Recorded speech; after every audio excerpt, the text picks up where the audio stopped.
मुझे लगता है कि उसे यरूशलेम के अधिकारियों से अनुमति मिली थी और उन्होंने उस पर निगरानी रखने के लिए एक पुरातत्वविद को नियुक्त किया था, लेकिन वह पुरातत्वविद वास्तव में ज़्यादा कुछ नहीं करता था।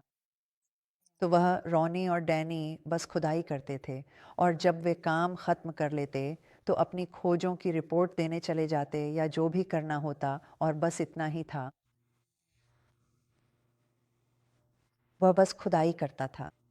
और क्या? और वो क्या ढूँढ रहा था? उसे पता नहीं था। सच में उसे खुद भी नहीं पता था।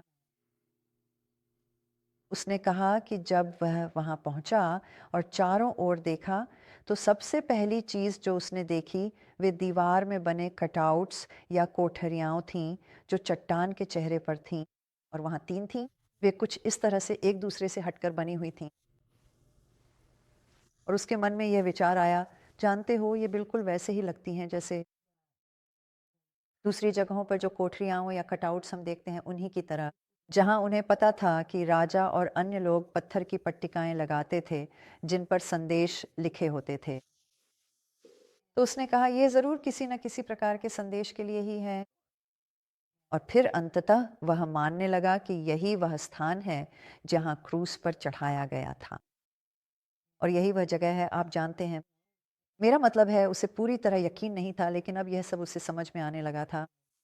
वह इस निष्कर्ष पर पहुंचा कि ये कोठरियाँ वही स्थान थीं जहां वे संकेत लगाए गए थे जो पिलातुस ने बनवाए थे, जिन पर लिखा था, नासरत का यीशु, यहूदियों का राजा, और वह भी 3 अलग-अलग भाषाओं में।